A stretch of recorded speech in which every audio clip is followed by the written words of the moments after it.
할렐루야.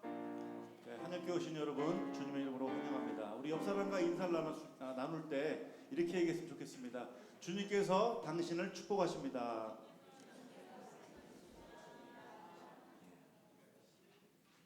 잠시 기도하고 시작하겠습니다. 주님께서 우리 모두를 축복하고 계심을 이 시간 믿습니다. 하나님, 오늘 변함없이 함께할 수 있도록 인도하심을 감사합니다. 찬양을 통해서 주님께 영광 돌리는 귀한 시간이 되게 도와주옵소서. 항상 찬양을 통해서 주님이 주신 메시지를 이 시간 다시 한번 되새기는 시간 될 수 있도록 도와주옵소서. 온전히 주님만을 찬양할 때 예수님의 이름으로 기도드립니다. 아멘. 너는 담장 너머로 뻗은 나무, 함께 찬양하도록 하겠습니다.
구하시려 생명을 주셨네. 주의 마음으로 세상을 섬기며 이 땅 회복하신 십자가를 전하리. 우리를 위하여 이 땅에 오셨네. 죄를 구하시려 생명을 주셨네.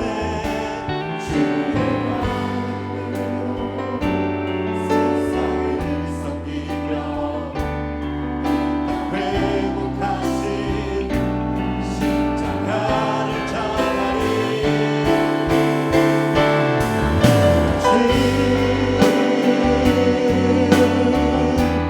모든 이름 위에 뛰어난 예수 나타나리라. 너를 예수 그리스도 주님의 흔적 나 품고 살리라.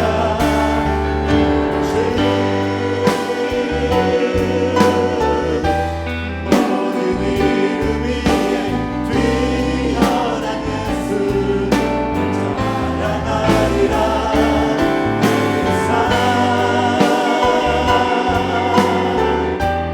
예수 그리스도 주님의 흔적 나 품고 사는 주 모든 이름 위에 뛰어난 예수 모든 이름 위에 뛰어난 예수 찬양하리라.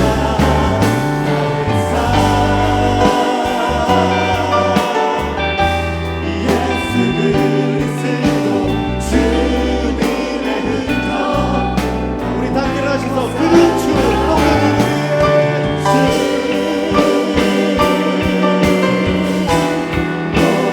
이름 위에 뛰어난 예수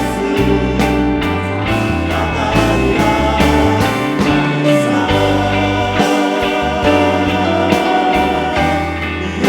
예수 그리스도 주님의 흔적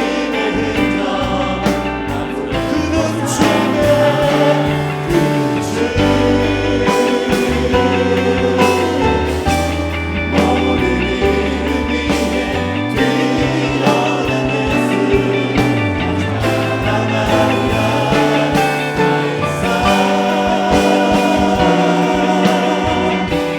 예수 그리스도 주님의 흔적 나 품고 살리라. 이 땅에 한 분씩 우리 주님만을 향하여 우리 큰 박수를 떠올려드립니다. 네. 앞뒤 좌우로 인사하겠습니다. 사랑하며 축복합니다. 사랑하며 축복합니다. 사랑하며 축복합니다. 할렐루야. 그의 성소에서 하나님을 찬양하며 그의 권능의 궁창에서 그를 찬양할지어다. 아멘.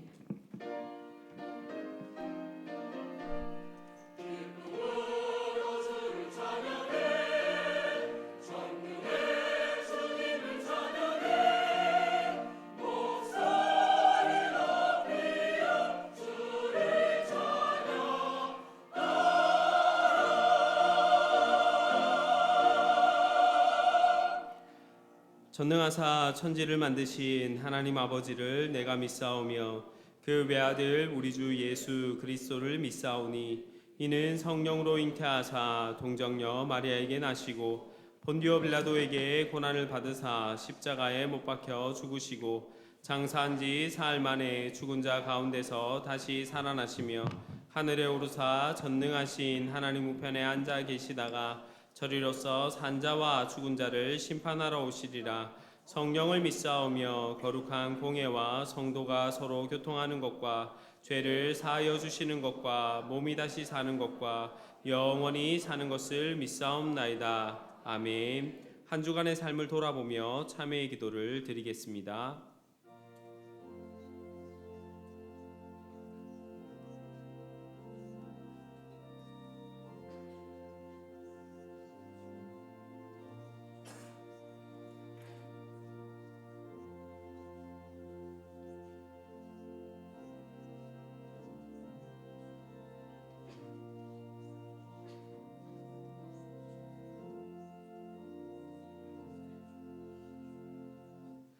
만일 우리가 우리 죄를 자백하면 그는 미쁘시고 의로우사 우리 죄를 사하시며 우리를 모든 불의에서 깨끗하게 할 것이요. 아멘.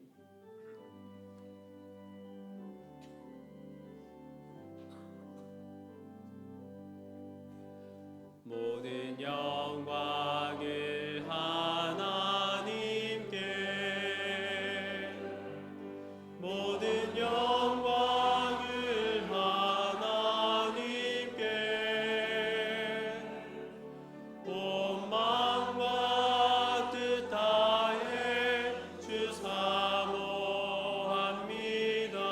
모든 영광을 하나님께.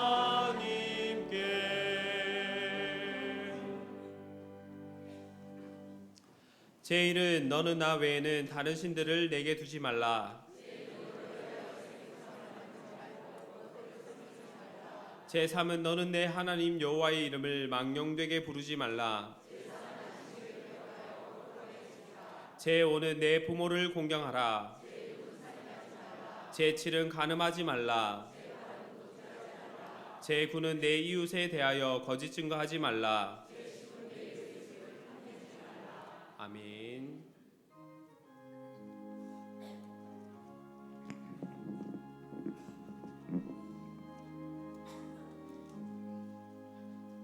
슬픈 마음 있는 사람 예수 이름 믿으면 영원토록 변함없는 기쁜 마음 얻으리. 예수의 이름은 세상의 소망이요 예수의 전국의 기쁨일세. 거룩하신 주의 이름 너의 방패 삼아라. 환난 시험 당할 때에 주께 기도드려라.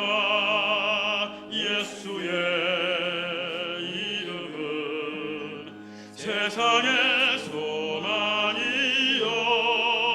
예수의 이름은 전국의 기쁨일세. 존귀하신 주의 이름 우리 기쁨 되도다. 주의 품에 안길 때에 기뻐 찬송 부르리. 예수의 이름은 세상의 소망이요 예수의 이름은 전국의 기쁨일세. 우리 갈 길 나간 후에 보좌 앞에 나아가 왕의 왕께 경배하며 면류관을 드리니. 예수의 이름은 세상의 소망이요 예수의 이름은 전국의 기쁨일세. 슬픈 마음 있는 사람에게 예수의 이름은 세상의 소망이요 예수의 이름은 전국의 기쁨일세. 하나님 아버지 고맙고 감사합니다. 지난 일주일 동안도 우리 주님의 생명싸게 우리들을 고이고이 쌓아주셨다가 오늘 거룩한 주일날 주님 앞에 이렇게 나와 찬양과 경배를 올려드릴 수 있도록 지켜주셔서 감사합니다. 하나님 아버지여, 태풍으로 여러 가지 환란으로 지구촌이 환란에 있는데 우리나라를 안전으로 이렇게 지켜주시고 늘 함께 하시는 주님의 은혜에 너무나 고맙고 감사합니다.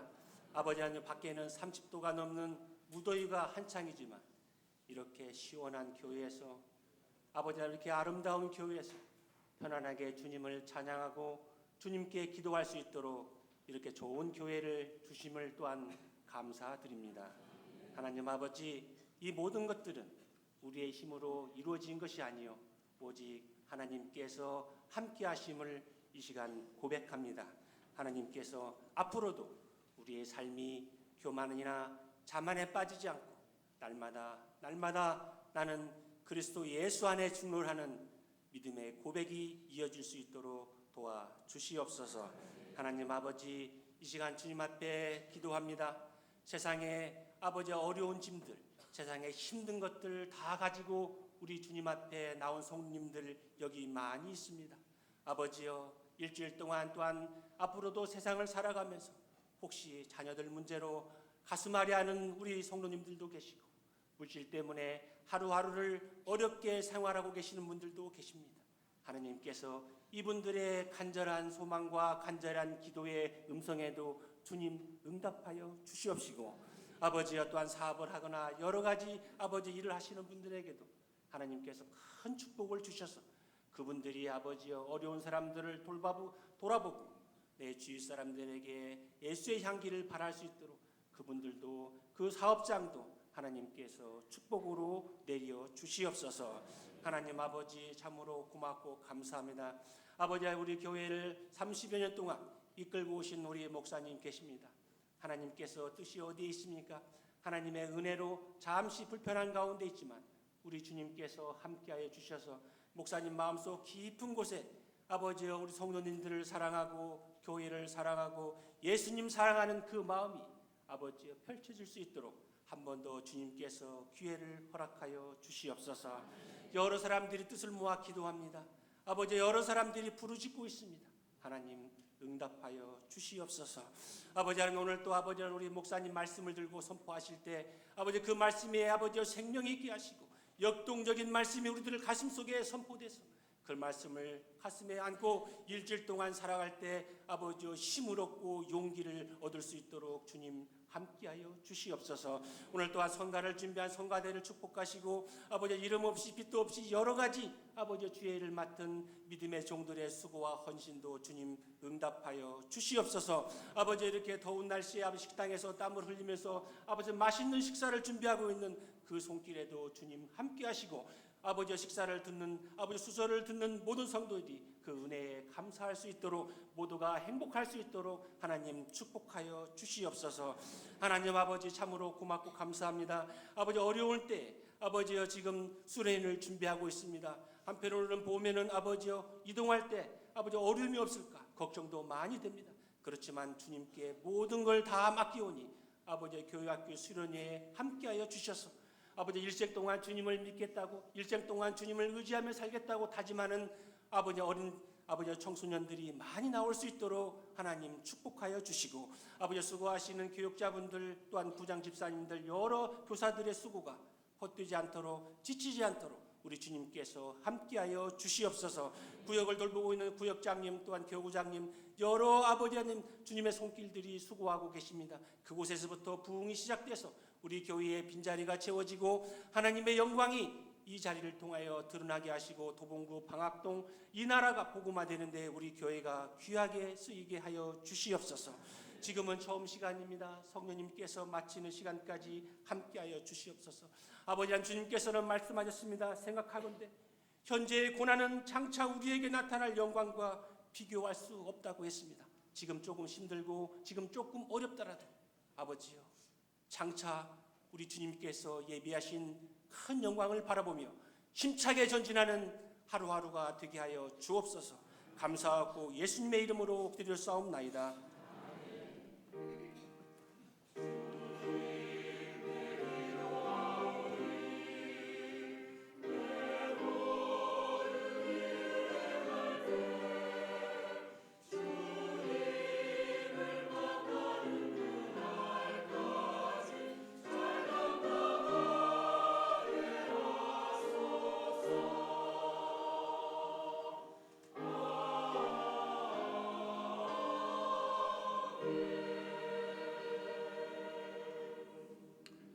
모두 자리에서 일어나시겠습니다. 오늘 우리에게 주신 하나님의 말씀은 시편 126편 1절에서 6절 말씀입니다. 제가 봉독하도록 하겠습니다. 여호와께서 시온의 포로를 돌려보내실 때에 우리는 꿈꾸는 것 같았도다. 그때에 우리 입에는 웃음이 가득하고 우리 혀에는 찬양이 찼었도다. 그때에 문나라 가운데에서 말하기를 여호와께서 그들을 위하여 큰 일을 행하셨다 하였도다. 여호와께서 우리를 위하여 큰 일을 행하셨으니 우리는 기쁘도다. 여호와여 우리의 포로를 남방 시내들 같이 돌려보내소서. 눈물을 흘리며 씨를 뿌리는 자는 기쁨으로 거두리로다. 울며 씨를 뿌리러 나가는 자는 반드시 기쁨으로 그 곡식단을 가지고 돌아오리로다. 아멘.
할렐루야. 여러분 구원 받으신 것 기쁘십니까? 우리 옆에 계신 분들과 함께 이렇게 인사 나누면 좋겠습니다. 기쁨 충만합시다. 기쁨 충만합시다. 오늘 예배로 나오신 여러분들에게 우리 하나님께서 주체할 수 없는 하늘의 신령한 기쁨으로 충만하게 해주실 줄로 믿습니다. 오늘 예배 나오신 여러분들 얼굴 뵈니까 기쁨이 많이 넘치시는 것 같은데요. 지난 한 주간을 한번 돌아보시죠. 직장에서, 가정에서, 여러분 사회생활 하시면서 기쁜 일들이 더 많으셨습니까? 아니면 좀 그렇지 않은 슬픈 일들이, 괴로운 일들이 더 많으셨습니까? 우리 그리스도인들의 특징 가운데 중요한 것 한 가지가 바로 기쁨이라고 하는 것입니다. 데살로니가전서 5장 18절에 나오는 것처럼 항상 기뻐하라라고 말씀하셨는데 그 이유가 무엇입니까? 이는 너희를 향하신 하나님의 뜻이기 때문에 그렇습니다. 그래서 그리스도인들이 기뻐하는 것은 우리 하나님의 우리를 향하신 뜻인 줄로 믿습니다.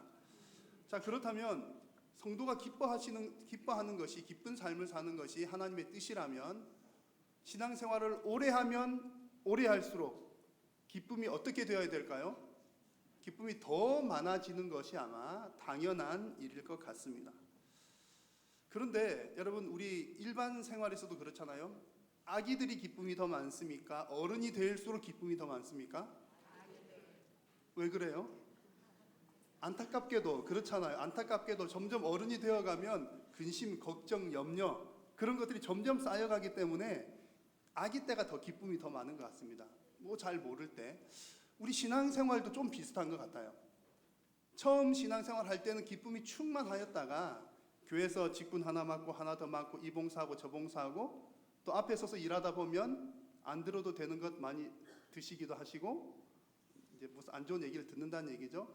뭐 그래서 그런지 신앙생활을 오래 하면 기쁨이 더 넘쳐야 될 것 같은데 우리의 현실을 보면 기쁨이 오히려 더 줄어드는 경우들도 있는 것 같습니다. 왜 그럴까요? 기쁨이라고 하는 말 자체를 살펴보니까 이런 뜻입니다. 기쁨이라고 하는 것은 마음속에 만족감으로 가득 찬 상태, 마음의 만족감이 가득 찬 상태가 기쁜 상태, 기쁨인데 마음의 만족감이 사라지게 되면 기쁨이 또 줄어들게 된다는 것이죠. 만족감은 왜 떨어질까? 왜 만족감이 없어질까를 생각해 봤더니 이유가 둘 중에 하나입니다. 하나는 정말로 뭔가가 부족하니까 내 환경에서 뭔가가 부족하게 되면 내 마음의 만족감이 떨어지게 되어서 기쁨이 줄어들게 되는 경우가 있을 겁니다. 또 한 가지는 실제로 뭔가가 줄어들거나 만족하는 것이 부족한 것이 아니긴 한데 내 기준이 높아졌기 때문에 내 기준으로 볼 때 그전에는 만족했던 것이 이제는 만족스럽지가 못한 경우들이 생길 수가 있는 겁니다. 그래서 그건 역시도 내가 부족하다고, 나에게 뭔가가 부족하다고 생각하기 때문에 만족감이 떨어지고 기쁨이 좀 떨어지는 경향이 있습니다. 만약 여러분들이 여러분의 신앙생활에 있어서 여러분의 개인의 신앙이든 혹은 교회 생활이든 만약 여러분의 신앙에 있어서 어떤 그런 기쁨이 줄어들고 있다면 아마 여러분 마음속에는 뭔가가 부족하다고 느끼기 때문에 그럴 것입니다. 여러분들은 혹시 교회에 대해서 혹은 여러분의 신앙생활에 대해서 무엇이 부족하다고 느끼고 계십니까? 뭔가가 부족하다고 느끼니까 기쁨이 좀 줄어든 것 같다 이렇게 생각할 수가 있을 겁니다. 그런데 사람들은 간혹 좀 오해를 하기도 합니다. 교회가 성장이 멈추게 되면 기쁨이 줄어드는 것 아닌가? 교회도 그러고 내 개인의 신앙도 성장이 멈추게 되면 성장이 부족하기 때문에 만족감이 떨어지고 기쁨이 줄어드는 것 아닌가? 그렇게 생각하는 분들이 간혹 있습니다. 그래서 내 개인이든 교회든 혹은 나라이든 계속해서 성장하게 되면 아마 기쁨이 더 넘칠 거야 라고 오해를 하는 분들도 간혹 있습니다. 지난 6월 4일에 있었던 한 포럼의 이야기를 잠시 드리려고 합니다. 6월 4일에 새 시대를 위한 한국 교회의 회개와 소망이라고 하는 주제로 열린 한 포럼이 있었습니다. 이곳에서 이제 우리 고려신학대학원 교수님 가운데 한 분이신 박영돈 교수님께서 참여하셔서 이런 이야기를 했습니다. 위기가 무엇인지 명확하지 않은 경우가 있다. 교인 수 감소를 위기를 보고 그 해결책으로 부흥의 비결을 찾는 경우가 있다. 그런데 그것은 문제의 핵심에서 벗어나는 일이다. 여전히 외적 성장을 교회의 핵심 가치로 보는 구태의연한 교회론에서 벗어나지 못한 것이다. 교회 안에 진정한 성숙이 있는지 봐야 한다. 수적 성장은 진정한 성장으로 이어질 수도 있지만 세속화의 지름길이 될 수도 있다. 라고 교의학, 조직신학 교수님께서 이런 이야기를 했습니다. 위기를 정확하게 진단을 해야 된다는 말인데요. 교회가 수적인 부흥이 멈추었다고 해서 기쁨이 사라지는 것은 아니다. 잘못 본 것이다. 그 본질을 잘못 파악한 것이다. 라고 하는 그런 이야기입니다. 여러분 공감이 되십니까? 저는 이 글을 보면서 많이 공감을 했습니다. 그래서 만약에 교회가 성장하면 기쁨도 더 넘칠 거야 라고 생각한다면 큰 교회 성도일수록 기쁨이 더 많아지겠죠.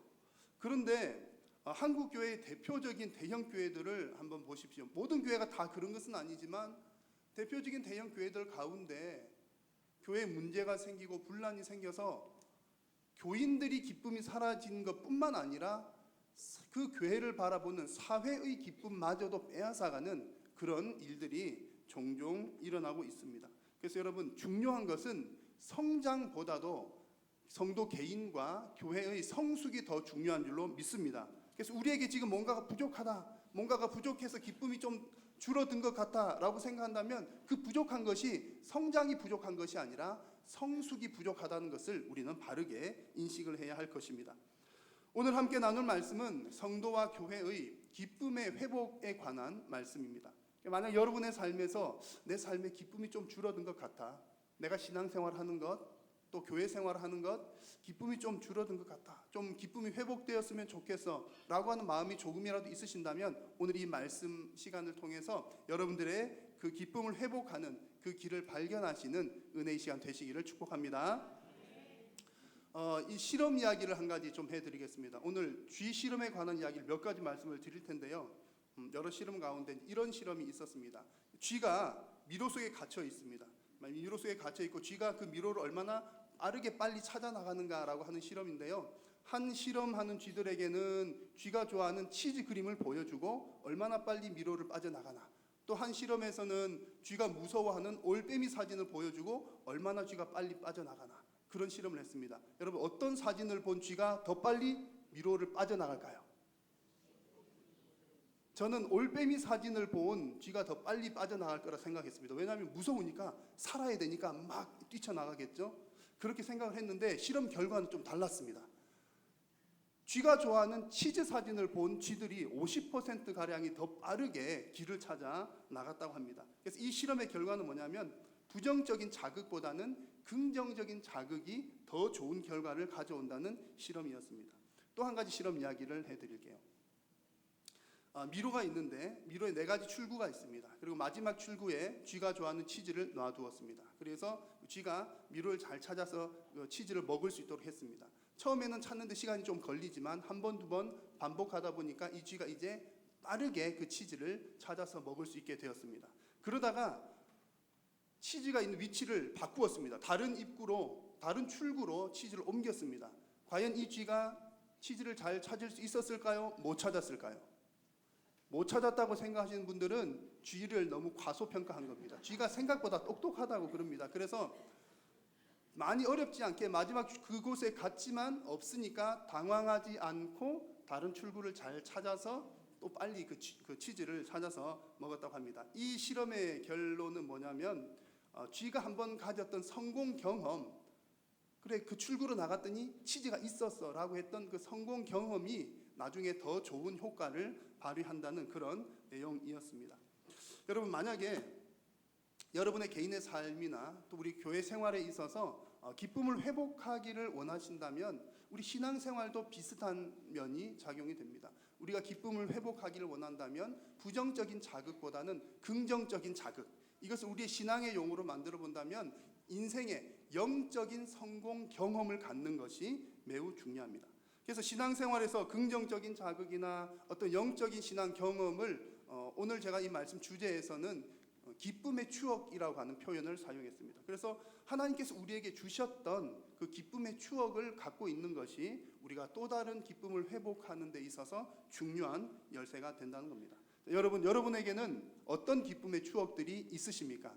아마 여러분들에게 다 하나님께서 내게 주셨던 큰 기쁨의 추억들이 한 가지 이상씩은 다 있으실 겁니다. 목사님, 저는 없어요. 정말 내 인생에 큰 기쁨을 느꼈던 적은 없어요 라고 하는 분이 만약 계신다면 그분은 아직까지 구원을 못 받으신 분입니다.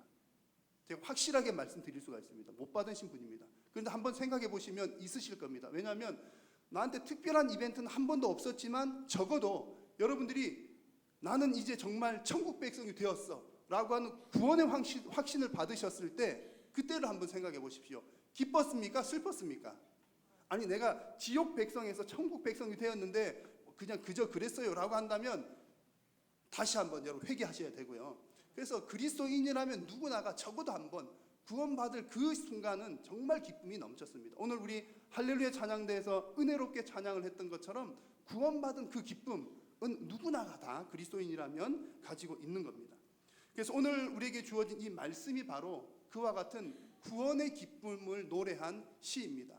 오늘 읽은 시편 126편은 70년 포로 생활을 하던 중에 하나님께서 그 백성들을 구원해 내셔서 다시금 예루살렘으로 돌아오게 한 그 구원의 기쁨을 묘사한 것이 바로 시편 126편입니다. 오늘 말씀에서 그들이 그 기쁨을 어떻게 노래했나요? 1절 말씀을 함께 읽습니다.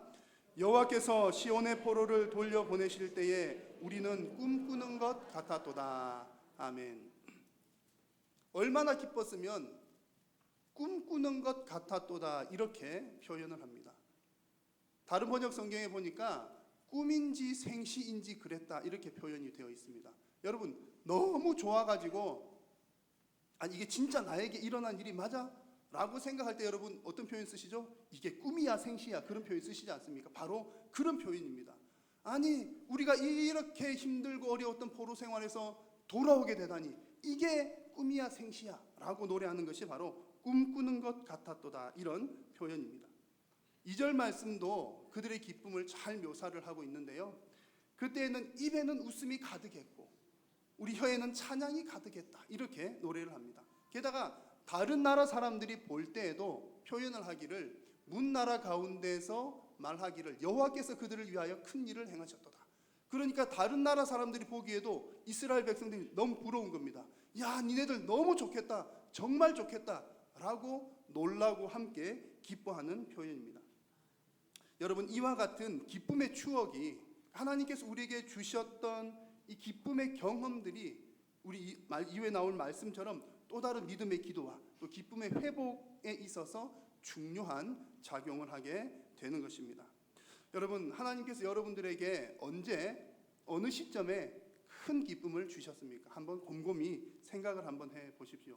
분명히 여러분들에게도 큰 기쁨이 넘쳤던 시절이 분명히 있으셨을 겁니다. 저의 개인의 이야기를 해서 조금 죄송하긴 합니다만 제가 저의 지나온 시간들을 돌아볼 때 정말 하나님께서 큰 기쁨을 주셨던 몇몇 포인트가 있었습니다. 그 중에 아주 중요한 때가 언제냐면 가장 기쁨이 넘쳤을 때가 언제냐면 고3 시절이었습니다. 대학 입시를 준비하면서 저에게는 큰 기쁨이 넘쳤습니다. 이상하게 들리기도 하시죠. 무슨 수험생이 기뻤다는 말이야. 그런데 증거가 있습니다. 제가 이제 곧 수능 1세대인데요.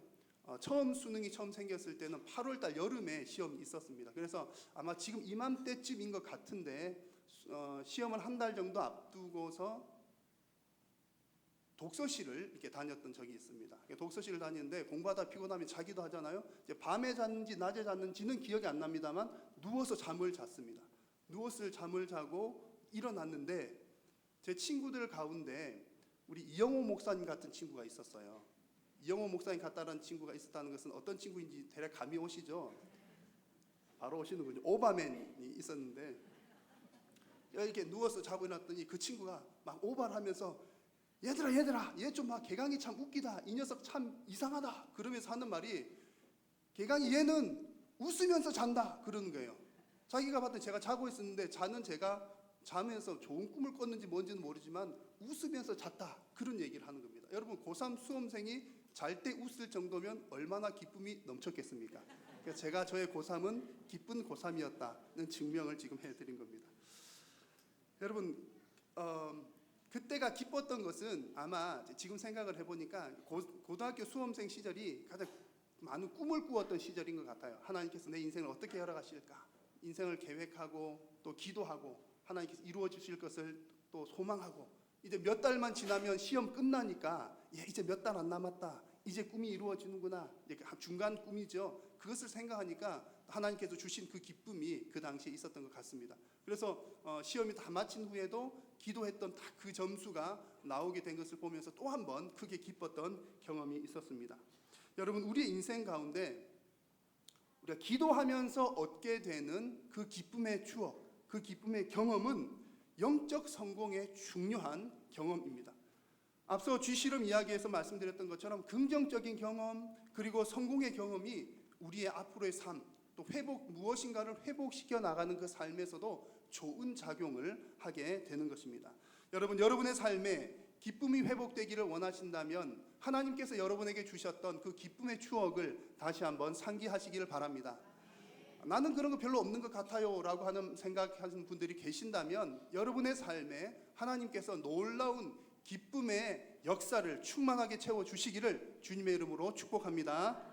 그래서 이미 그런 경험이 있으신 분들도 계속해서 그런 영적인 경험, 영적인 성공의 경험들을 많이 쌓아 나가시는 저와 여러분 다 될 수 있기를 축복합니다. 그래서 우리에게 중요한 것은 이런 기쁨의 추억이 있는가라고 하는 것이 중요하고요. 오늘 말씀에서도 그런 부분을 노래했습니다. 그리고 또 하나님께서 우리에게 주신 이런 기쁨을 체험하는 것도 중요하지만 더 중요한 것이 있습니다. 그것은 이런 기쁨을 주신 분이 하나님이시구나라고 하는 것을 고백하는 믿음의 고백입니다. 오늘 말씀 보니까 1절 말씀에서도 포로에서 돌아오게 된 그 놀라운 역사가 여호와께서 일으킨 것이다. 3절 말씀에서도 보니까 여호와께서 그 위대한 일을 행하셨다라고 말씀을 하면서 그 포로에서 돌아오게 된 그 놀라운 기적의 역사를 다 하나님께서 행하셨다라고 고백을 하고 있습니다. 이스라엘 백성들이 포로에서 돌아오게 된 것은 전적인 하나님의 역사인 것을 인정하는 표현입니다. 사람들이 일반 세계사를 보면서 생각할 때 이스라엘 백성들이 포로에서 돌아오게 된 것, 이 부분에 대해서 고레스 왕이 애굽을 점령하기 위해서 그 전초기지 발판으로 삼기 위해서 유다 백성들을 그곳으로 돌려보낸 것 아니냐라고 이야기를 하기도 합니다. 물론 그런 이유도 분명히 있을 겁니다. 그런데 더 중요한 것은 하나님께서는 세계사 가운데서도 역사하셔서 그런 세계사적인 정세 가운데서 그 왕의 마음을 움직이셨다는 것이 중요합니다. 그래서 에스라 1장 2절 말씀에 보니까 하나님께서 고레스 왕의 마음을 움직이셨다라고 하는 것을 고레스 왕을 통해서 고백을 하게 하셨습니다. 그리고 이방 나라의 왕이 지금 내가 이렇게 행하는 것은 하나님께서 하라고 시키셨기 때문에 한다라고 고백을 했던 것입니다. 사랑하는 여러분, 백성들에게 기쁨을 주시고 회복하게 하시는 분은 오직 하나님 한 분이신 줄로 믿으시기를 부탁드립니다. 그래서 우리는 기쁨을 추억하면서 그 모든 것이 하나님의 은혜입니다라고 하는 사실을 놓치지 말고 항상 인정하고 고백해야 할 줄로 믿습니다.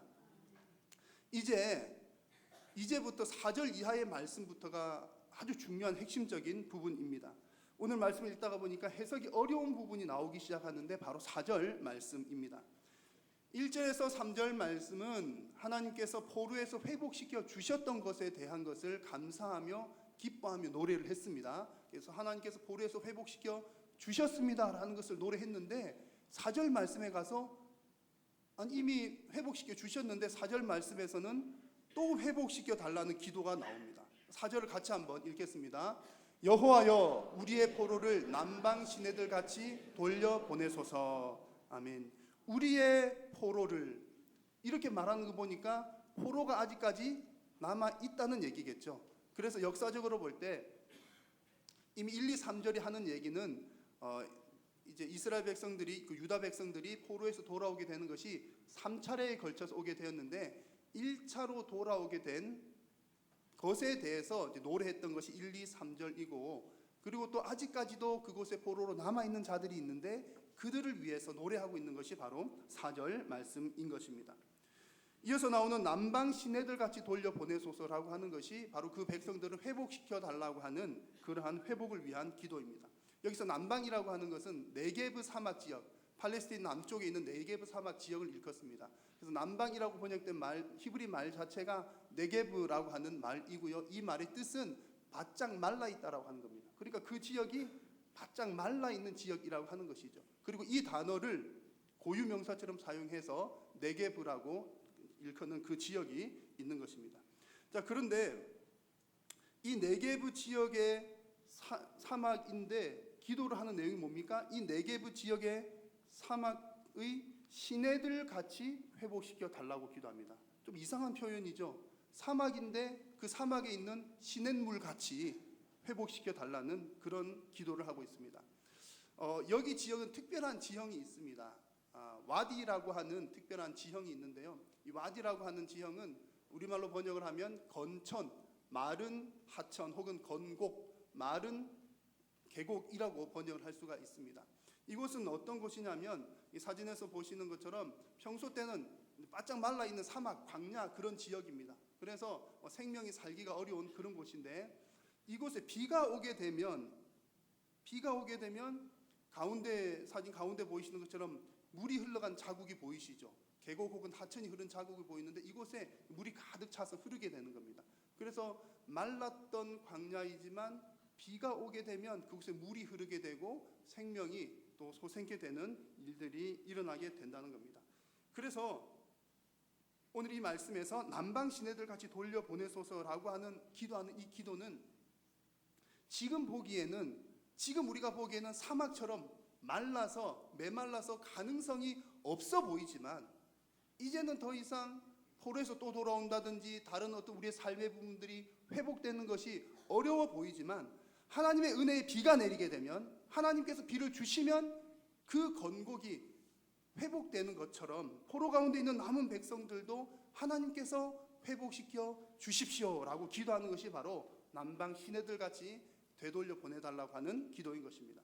여러분, 이 기도가 참 묘한 것은 이 기도는 지금으로부터 약 2500년 전에 했던 기도의 내용이지만 오늘날에도 우리가 동일하게 기도해야 되고 또 할 수 있는 내용이 바로 이 기도의 내용입니다.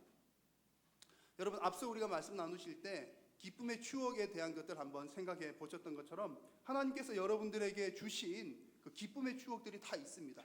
그래, 그때 하나님께서 이렇게 큰 은혜를 베풀어 주셨지, 이렇게 큰 기쁨을 주셨지라고 여러분 다 생각하시는 부분들이 있습니다. 주신 은혜가 큽니다. 풍성합니다. 그런데 그때는 그토록 차고 넘쳤던 은혜의 강물이 내 삶을 돌아보니까 지금은 다 말라 없어진 마치 광야와 사막과 같은 네게브 같은 곳이 내 인생에 있다는 것을 발견할 수가 있습니다.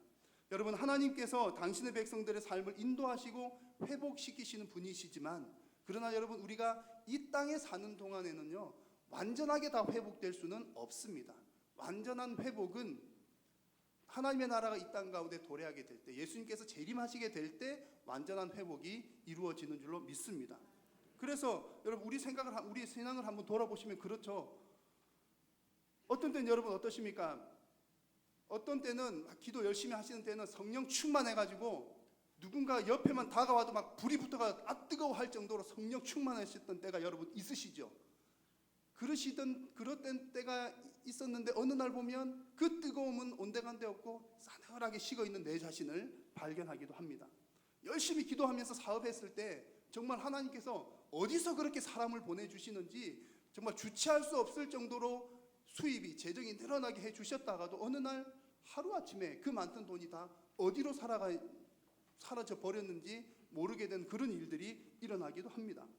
백세를 거뜬하게 살 것처럼 건강하다가도 하루아침에 건강을 잃게 되는 경우들도 허다합니다. 여러분, 이런 우리의 삶의 모습들을 볼 때 우리가 어떤 자세를 가져야 합니까? 하나님께서 우리에게 원하시는 것이 무엇입니까? 포기하고 살아 그런 것인가요? 아니죠. 여러분, 하나님의 나라가 완전 임하기 전까지는 우리가 이 땅 가운데 계속해서 완전한 회복을 위해서 기도해야 할 줄로 믿습니다. 우리의 삶엔 언제나 회복되어야 할 부분들이 남아있다는 얘기입니다. 그러므로 오늘 이 4절 말씀처럼 우리는 이렇게 기도해야 됩니다. 여러분 자신을 위해서 기도하실 때 이렇게 기도하십시오. 하나님, 저의 삶을 남방 시내들 같이 회복시켜 주옵소서. 지금은 말라서 가능성이 없어 보이지만 하나님 은혜의 단비를 주시면 내 삶이 회복될 줄로 믿습니다. 라고 하는 그 믿음으로 기도하시고 승리하시는 여러분 다 되시기를 주님의 이름으로 축복합니다. 여러분들이 그렇게 하나님께 기도하실 때 우리 하나님께서 응답해 주십니까? 주실 줄로 확신하십니까?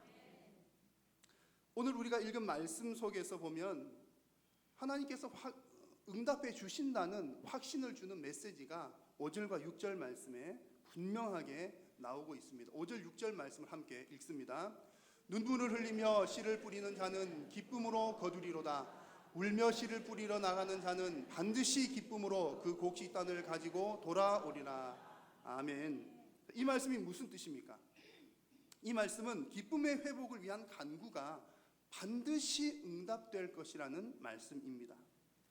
오늘 말씀에 나온 것처럼 반드시 기쁨으로 그 곡식단을 가지고 돌아오리로다. 다른 번역본들 성경을 보니까 이 부분을 어떻게 해석을 했냐면 틀림없이 돌아오게 될 것이다, 이렇게 번역을 하기도 합니다. 여러분, 하나님께서 반드시 응답하신다는 약속의 메시지인 줄로 믿습니다. 그러므로 우리가 하나님께서 응답해 주실까 안 해주실까 염려할 필요가 전혀 없습니다. 우리가 할 일은 한 가지죠. 무엇입니까? 울며 씨를 뿌리러 나가는 것입니다. 그러면 그 뒤는 하나님께서 다 책임져 주십니다. 자, 그런데 울면서 씨를 뿌리러 나간다, 이 구절을 보시니까 어떤 생각이 드십니까? 좀 슬프거나, 아니 왜 울면서 나가야 될까? 괴롭게 씨를 뿌려야 되나? 이런 느낌이 좀 드시기도 하시죠. 그런데 원문의 의미를 자세히 살펴보면 그렇게 어두운 내용은 아니라는 것을 알 수가 있습니다. 6절 말씀을 그 시의 운율을 잘 살려서 번역된 번역이 있습니다. 이렇게 번역을 했는데요. 6절 말씀이 이런 원문을 보면 이런 내용입니다. 그는 간에 간에 울면서 뿌릴 씨를 들고 그는 오네 오네 환호와 함께 제 곡식단 들고. 이것이 그 시의 운율을 잘 살린 6절의 말씀 번역입니다. 잘 된 것 같습니다. 자, 여기서 본문을 원문을 자세히 보시면 씨를 뿌린다라고 하는 표현이 있습니까? 씨를 뿌린다는 말은 없습니다. 그냥 씨를 들고 나간다는 표현입니다.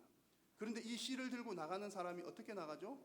울면서 나간다고 합니다. 이게 좀 이상하긴 하죠. 왜 열심히 일할 마음으로 나가지 않고 울면서 나갈까? 좀 이상한 것 같기도 합니다. 그래서 하나님께서 말씀하시기를 너희들 열심히 씨를 뿌려라. 그러면 풍성하게 거둘 것이다. 그러면 뭔가 마음에 확 와닿을 것 같은데 울면서 씨를 뿌리러 나가면 반드시 기쁨으로 돌아올 것이다. 그러니까 좀 울기 싫은데 그런 마음이 들지도 모르겠습니다. 그런데 이 말씀은 그 당시의 환경을 잘 반영한 표현입니다. 말씀드린 것처럼 네게브 지역, 사막 지역은 이 근처 또 이스라엘 고대 지역은 비가 잘 오지 않는 지역에서는 씨를 뿌릴 때 비가 올지도 안 올지도 모르는 상황 가운데 씨를 뿌리게 되는 겁니다. 그러니까 뿌리기만 하면 무조건 이게 비가 금방 와서 잘 될 거야, 그런 확신이 있는 게 아니라 될지 안 될지 모르는 그런 상황 가운데 불안한 마음으로, 그래서 내가 열심히 뿌렸지만 비가 안 오게 되면 다 말라서 다 죽을 거니까 그런 울면서 씨를 뿌리는 우는 심정으로 나가게 된다라고 하는 그런 표현인 겁니다. 불확실한 가운데 나가는 것을 표현한 것이 울면서 씨를 뿌리러 나가는 자라고 하는 내용입니다. 여러분, 우리가 기도하는 것도 똑같습니다. 여러분, 기도하실 때를 한번 생각을 해보십시오. 하나님께 기도를 하긴 하지만 그 기도하는 환경을 생각해 보신다면 그 기도하는 환경이 마치 메마른 사막과 같다는 것을 알 수가 있습니다. 여러분들의 중요한 기도의 제목을 한번 생각해 보시면 중요한 기도의 제목은 쉽게 이루어지는 것입니까? 아니면 쉽게 잘 이루어지지 않는 것입니까? 쉽게 잘 이루어지지 않는 기도의 제목들이 많을 겁니다. 뭐 금방 될 것 같은 일은 우리 잘 안 하잖아요. 뭔가 해도 안 될 것 같은 거, 어려운 거, 정말 급하고 중요한 기도 제목은 가능성이 없어 보이는 기도의 제목들입니다. 그럴 때 우리가 더 열심히 기도하잖아요.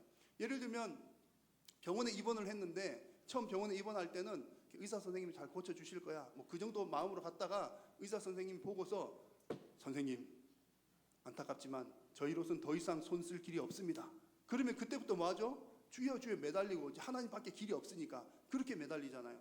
그래서 가능성이 없을 때 하나님께 더 매달리게 됩니다. 사업을 하시는 중에도 내가 잘할 수 있을 것 같은 데는 기도를 좀 덜 하다가 이건 아무리 생각해도 길이 없어. 저 경쟁자들, 경쟁 입찰하는 사람들 보니까 안 되겠어. 그럴 때 어떻게 하죠? 더 기도하고 옆에 기도해달라고 그러고 막 그러지 않겠습니까? 결혼을 하고 싶긴 한데 나보다 더 잘생긴 처녀 총각이 있고 내가 저 누구를 좋아하는데 이 사람이 더 멋져, 그러면 할 게 뭐가 있습니까? 기도밖에 없잖아요. 그래서 우리가 간절히 기도하는 내용들을 보면 내가 생각할 때 잘 될 것 같은 것보다는 안 될 것 같으니까 하나님 의지하면서 더 기도하게 되는 겁니다. 그래서 이것이 마치 무엇과 같냐면 울며 씨를 뿌리러 나가는, 가능성이 없어 보이지만 그래도 기도하러 나가는 그런 사람들의 모습이 사실은 우리의 기도의 환경과 똑같다는 겁니다. 여러분, 하나님께서 말씀하시는 것은 그 환경을 보면 안 될 것 같더라도 울면서 나가는 그런 환경이더라도 희망이 없는 상황에서라도 씨를 뿌리러 가는 것이 중요하다고 우리에게 말씀을 하고 계십니다. 여기서 중요한 것이 또 한 가지가 있는데요. 좀 전에 말씀드린 것처럼 이 원문에는 씨를 뿌린다라고 하는 표현은 없습니다. 다만 씨앗 혹은 씨앗 주머니를 가지고 나간다라고 하는 표현만 있을 뿐입니다. 그래서 중요한 것은 여러분, 씨를 뿌리는 게 중요할까요? 나가는 게 중요할까요? 나가는 게 중요하다는 겁니다. 우리가 이제 워낙 익숙해가지고 뿌린다 그러면 이게 확 와닿지만 성경 원문에 보니까 뿌린다는 말은 없고 들고 나가는 것만 있습니다. 중요한 것은 나가는 것이 중요하다는 겁니다. 환경을 보니까 될 만한 환경이 아니지만 그래도 하나님께서 우리에게 원하시는 것은 들고 나가는 겁니다. 그 이유는 하나님께서 책임지시겠다 그 얘기입니다. 그래서 여러분, 이 나간다라고 하는 말을 다른 말로 표현하면 그 자리에 가만히 있지 않는다라고 하는 표현과 같습니다. 지금 내가 환경이 이러니까 해봐도 소용이 없겠어, 이런 말은 그 자리에 가만히 있는 것입니다. 지금 이 상황에서 우리가 할 수 있는 것은 아무것도 없어, 내가 백방으로 다 노력해봤지만 안 돼, 이제는 희망이 없어 라고 생각하거나 말하는 것은 우리가 그 자리에 가만히 머물러 있는 겁니다. 여러분, 하나님께 나가는 사람과 그 자리에 가만히 있는 사람은 확연한 차이가 있습니다. 가만히 있는다라고 하는 것은 고립된다라고 하는 표현이고요, 하나님께 나간다라고 하는 것은 하나님과 소통한다는 것을 의미합니다. 쥐 실험 이야기를 한 가지를 더 해드리겠습니다. 오늘 쥐를 많이 보여드려서 죄송하긴 한데요, 브루스 알렉산더라고 하는 그 심리학 박사가 쥐 공원 실험이라고 하는 것을 통해서 마약보다 더 중독성이 있는 것은 기쁨, 마약보다 더 마약의 중독성을 이기는 것은 서로 소통하는 기쁨이다라고 하는 것을 밝혀내었습니다. 그 실험 쥐를 두 그룹으로 나누었습니다. 16마리 나누어 가지고 한쪽 16마리는 각각 한 마리마다 고립된 지역에서 혼자 있도록 이렇게 쥐들을 놔둡니다. 그리고 한쪽 쥐들은 이 16마리들이 공원처럼 재미있게 놀고 즐겁게 뛸 수 있는 그런 공원을 만들어 둡니다. 이렇게 해가지고 각각의 쥐들에게 그 몰핀이 든 마약 성분이 들어있는 음료수를 제공을 합니다. 또 다른 물들도 이렇게 제공을 합니다. 실험을 했더니 혼자 고립되어 있는 이 쥐들은 이 마약 성분에 중독이 되어가지고 계속 그 몰핀 음료수만 찾는 겁니다. 그런데 반면에 이 쥐 공원에 같이 뛰놀게 했던 이 쥐들은 있으니까 한두 번 가서 이렇게 맛을 보고 먹긴 하지만 우리가 생각할 때는 마약이니까 금방 중독될 것 같잖아요. 근데 이 쥐들은 한두 번 맛을 보더니 더 이상 많이 먹지도 않고 중독도 되지 않는 것을 발견했다고 합니다. 그래서 나중에 실험 결과를 봤더니 이 혼자 고립된 쥐들은 쥐 공원에 같이 함께 어울리고 뛰놀았던 쥐들보다 16배나 많은 몰핀을 이렇게 섭취를 했던 것으로 이렇게 결과가 나왔습니다. 이 실험의 결론은 이것이죠. 이 알렉산더 박사가 주장했던 바는 마약 그 자체의 중독성이 있는 건 아니다, 더 중요한 것은 사회적 관계이다라고 하는 부분을 이야기를 하기는 하는데요, 우리가 오늘 말씀 가운데 적용을 해보고자 하는 것은 서로 공감하면서 소통하는 것보다, 소통하는 즐거움이 몰핀의 마약의 달콤함보다 더 큰 행복감을 준다, 더 큰 기쁨을 준다는 것입니다. 반대로 소통 없이 혼자 고립된 것은 점점 더 좋지 못한 중독으로 빠져들게 된다라고 하는 그 이야기입니다. 그래서 여러분, 하나님께서는 말씀하십니다. 지금 환경이 좋지 못하다고 불평하거나 원망하거나 그 자리에 가만히 있지 말고 뿌릴 씨를 들고 나가라라고 말씀을 합니다. 울면서 나갈 만한 환경이지만, 환경을 보면 별 가능성이 없어 보이지만 일단 나가는 것은 하나님과 소통하는 것입니다. 우리가 하나님께 나아가서 기도하는 것은 하나님과 소통하는 것이며 그 소통은 곧 기쁨의 회복으로 이어지게 되는 줄로 믿습니다. 반대로 환경이 좋지 못하다고 그냥 그 자리에 가만히 있으면 하나님께 나아가지 않고 소통하지 않고 그냥 그 자리에 안 돼, 이건 안 돼, 해봤자 안 됐었어, 이렇게 하는 것은 점점 더 불평과 원망의 중독으로 더 깊이 빠져들게 되는 것입니다. 그래서 우리는 가만히 있으면 이 고립된 지처럼 되기가 쉽습니다. 왜냐하면 한두 번 해봐도 안 되는 경우들이 있거든요. 그러나 갈라디아 6장 9절에서 말씀하시기를 우리가 선을 행하되 낙심하지 말지니 포기하지 아니하면 때가 이름에 거두리라라고 말씀을 합니다. 여러분 구약 오늘 시편 말씀에서도 그러하고 이 신약 성경 말씀에서도 약속하는 것처럼 우리가 뿌리러 나가기만 하면 그 결과는 하나님께서 책임져 주신다고 분명히 약속하고 계십니다. 여러분 하나님께서 결과를 주실 줄로 믿으시기를 바랍니다. 그래서 오늘 말씀 보니까 그들이 기쁨으로 돌아온다라고 했는데 여기서 기쁨으로 돌아온다라고 하는 것도 그냥 어우 좋아라고 하는 정도로 오는 것이 아니라 기뻐서 소리를 지르면서 돌아온다고 하는 표현이 기쁨으로 곡식단을 들고 온다는 표현입니다. 왜 소리를 지를 만큼 기쁠까요? 생각조차 상상조차 하지 못했기 때문입니다. 지금 비도 오지 않는데 이렇게 다 메말라 있는데 될까 안 될까? 가능성이 없어 보이는데 그런데 그냥 들고 나가서 뿌렸는데 하나님께서 생각지도 않게 큰 수확을 주셨다는 얘기입니다. 그러니까 놀라서 기뻐서 크게 소리를 지른다는 얘기죠.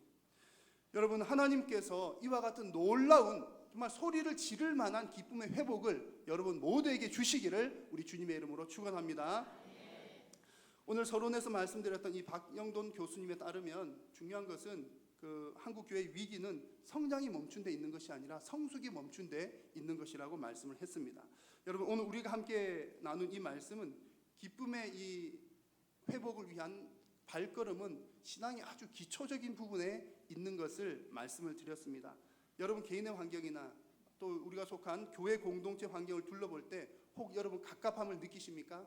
혹 여러분 기쁨이 줄어드는 것 같으십니까? 그럴 때 여러분 무엇을 하시겠습니까?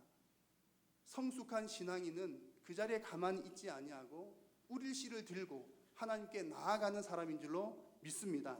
우리가 기도의 씨를 들고 하나님 앞으로 나아가는 여러분 되실 때에 하나님께서 그 부분들을 다 책임져 주시고 여러분 개인의 삶과 또 우리의 교회에 있어서 큰 기쁨의 회복을 약속해 주실 줄로 믿습니다. 기도하겠습니다. 살아계신 우리 하나님 고맙고 감사합니다. 우리는 연약하지만 하나님 우리를 사랑하여 주시고 우리는 그저 좋지 못한 환경을 바라보지만 그 환경 가운데 말씀 의지하며 우리의 기도의 씨앗을 들고 나아갈 때 하나님께서 응답하시고 회복시켜 주시는 줄로 믿습니다. 사랑하는 성도님들 저들이 속한 모든 개인의 삶과 또 신앙생활 교회생활 가운데 큰 기쁨을 회복시켜 주옵소서. 예수님의 이름으로 기도드립니다. 아멘. 교회 소식을 몇 가지 전해드리겠습니다. 2016년 다니엘 기도의 일정을 미리 공지를 해드립니다. 오는 9월 19일 추석이 끝난 주 월요일부터 해서 10월 9일까지 20일 동안 다니엘 기도회를 시작을 합니다. 미리 알려드리는 것은 가을 혹 기관들마다 또 개인마다 가을 일정 잡으실 때 참고하시고 또 많은 분들 기도에 나오셔서 은혜의 시간 되시라고 미리 알려드립니다. 서울노회 여전도회 연합회가 내일 오전 강서교회당에서 있습니다. 교회에서 9시 30분에 출발하겠습니다. 지난 한 주간 동안 우리 교회 안타깝게도 장례 소식이 2번 있었습니다. 6교구 21여전도에 속한 김선주 집사님 부친께서 지난 3일 소천하셨습니다. 1교구 19여전도에 속한 이수근 성도님의 모친이신 7여전도의 우양자 성도님께서 지난 금요일에 소천하셨습니다. 많이 위로해 주시고 기도해 주시기를 바랍니다. 이제 곧 있으면 여름 성경학교와 수련회가 시작이 됩니다.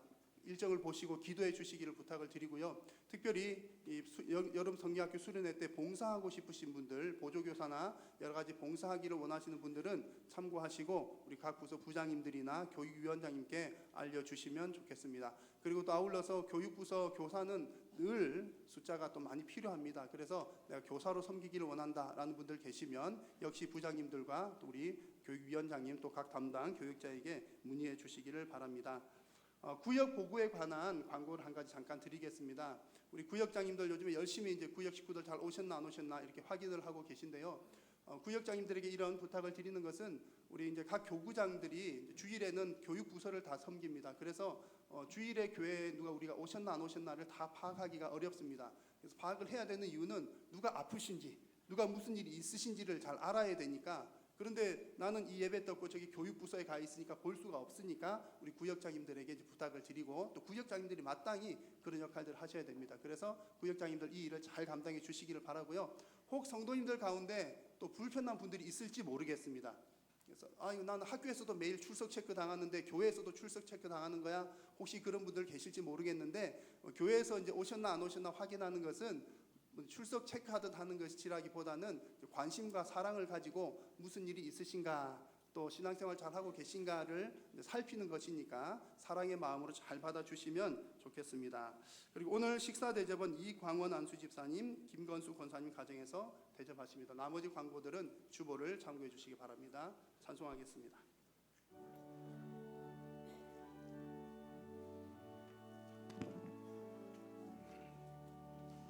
나의 기쁨 나의 소망 되시며 방한 생명이 되신 주 밤낮 불러서 찬송을 드려도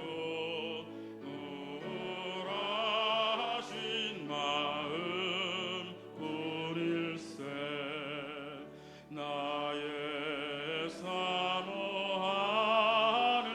선한 목자는 어느 꽃다운 동산에 양의 무리와 늘 함께 가셔서 기쁨을 함께 하실까.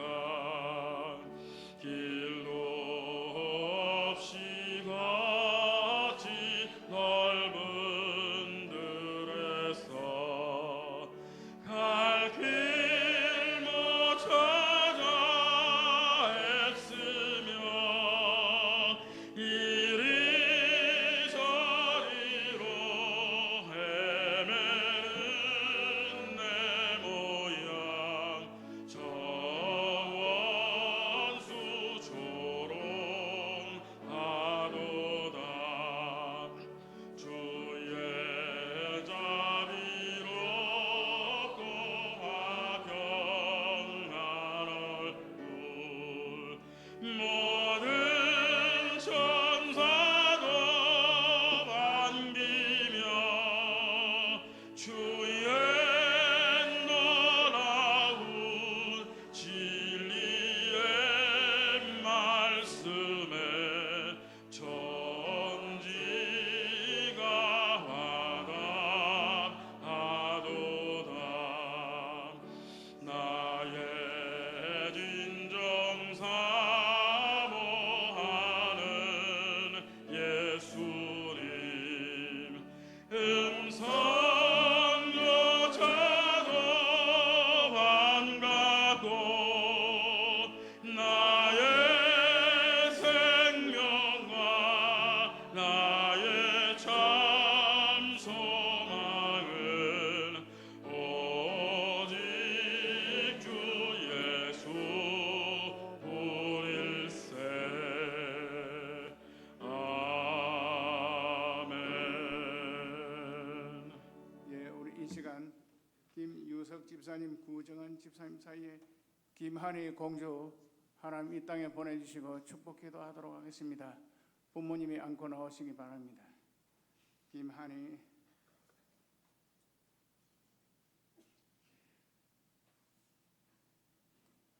우리 기도하겠습니다. 우리 생명의 우리 하나님 감사합니다. 우리 김한희를 귀한 경건한 집사님 가정에 귀한 이 공주로 이 땅에 보냈습니다. 지혜와 명철과 총명 주시고 무병건강하게 잘 성장케 하여 주옵소서. 성령과 말씀 은혜로 충만케 하여 주시고 에스더와 같이 빛나는 인물 되게 하여 주옵소서. 부모님이 신앙으로 키우게 해주시고 믿음으로 키우게 해 주옵소서. 빛나는 인물 되어져서 가문을 빛내고 하나님 교회를 빛내며 축복된 귀한 딸이 되도록 하나님 역사해 주 한해를 축복하기를 원하는 우리 성도들 가정에 자녀들과 손자 손녀들에게도 축복되게 하여 주옵소서. 축복하시는 예수님의 이름으로 기도하옵나이다. 아멘. 기도하겠습니다. 참된 기쁨을 주시는 좋으신 우리 하나님 아버지 은혜를 참으로 감사합니다. 이 시간 우리가 구원받고 은혜 받는 참된 기쁨을 가지고 하나님 앞에 예배를 드리고 하나님 기뻐하는 역사를 감당케 하심을 감사합니다. 이 시간 하나님 사랑하고 복음 사랑하고 교회를 사랑하여 주신 소득의 11조를 바쳐 올립니다. 감사, 성교, 장학, 구제, 기타 여러 예물들을 주님께 바칩니다. 주님 기뻐 흠량해 주시고 부여하신 아버지 축복의 손길로 채워주시고 다 역사하여 주옵소서. 우리 주 예수 그리스도의 크신 은혜와 아버지 하나님의 무한하신 사랑하심과 성령님의 위로하심과 교통하심과 은혜 주님 축복해 주신 역사 오늘 예배 우리 온 성도들 머리 위에와 가정과 하시는 모든 일들 위해 영원 무궁토록 함께 있을지어다. 아멘. 예.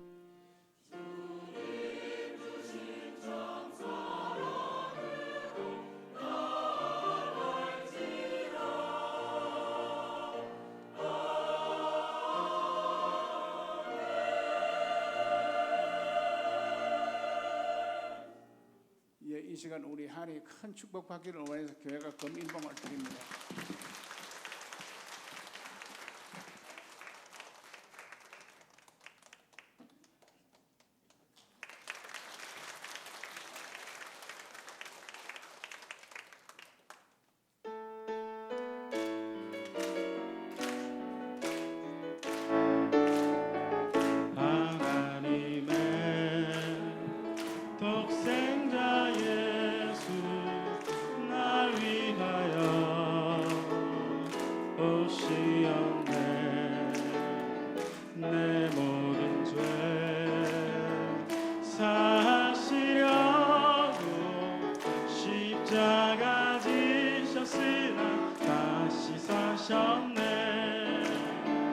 살아계신 주